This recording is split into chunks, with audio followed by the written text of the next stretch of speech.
क्या आपने कभी सुना है एक ऐसी शिव भक्त की कहानी जो पैरों से नहीं बल्कि हाथों के सहारे चलते चलते कैलाश पहुंच गई और जिसकी भक्ति देखकर स्वयं महादेव नटराज बनकर नृत्य करने लगे। भगवान शिव के होश तब उड़ गए जब एक परम भक्त अपने हाथों पर चलते चलते कैलाश पहुंच गए।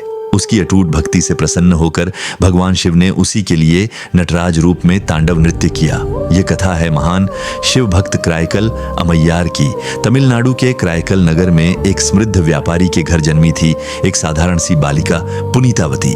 वैभव और ऐश्वर्य के बीच रहते हुए भी उसका मन केवल एक ही नाम में रमा रहता था, महादेव। महादेव हर श्वास, हर विचार, हर भावना शिव भक्ति से भरी हुई थी। एक दिन उसके घर एक शैव साधु पधारे। पुनीतावती ने प्रेम से उन्हें एक आम फल भेंट किया। कुछ समय बाद उसके पति ने भी वही फल मांगा। तब पुनीतावती ने आंखें बंद कर पूरे विश्वास से महादेव का स्मरण किया और चमत्कार हुआ। उसी क्षण उसके हाथों में एक और उतना ही मीठा आम प्रकट हो गया। पति यह दृश्य देखकर कांप उठा। उसे समझ आ गया कि यह स्त्री कोई साधारण नारी नहीं। भय और अज्ञान में उसने पुनीतावती का त्याग कर दिया, लेकिन यही त्याग उसके जीवन का सबसे बड़ा वरदान बन गया। सांसारिक बंधनों से मुक्त होकर पुनीतावती ने महादेव से प्रार्थना की, हे नाथ, यह रूप और सौंदर्य मुझे आपकी भक्ति से दूर न कर दे। मुझे ऐसा बना दीजिए कि संसार की कोई इच्छा मुझे बांध न सके।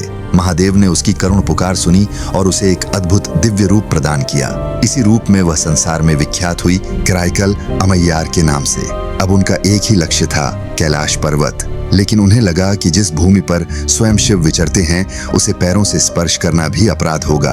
और तभी उन्होंने एक अद्भुत निर्णय लिया। वे सिर के बल अपने हाथों के सहारे कैलाश की ओर बढ़ चली। दिन, महीने और वर्षों की कठिन यात्रा के बाद जब वह कैलाश पहुंची तो स्वयं भगवान शिव उनकी भक्ति देखकर भाव विभोर हो उठे। उन्होंने स्नेह से कहा, आओ माँ। और अमैयार ने उत्तर दिया, अप्पा, मेरे पिता। उसी क्षण महादेव ने उनके लिए नटराज रूप में तांडव किया और वरदान दिया, तुम जन्म मरण से मुक्त रहोगी और सदा मेरे आनंदमय नृत्य का साक्षात्कार करोगी।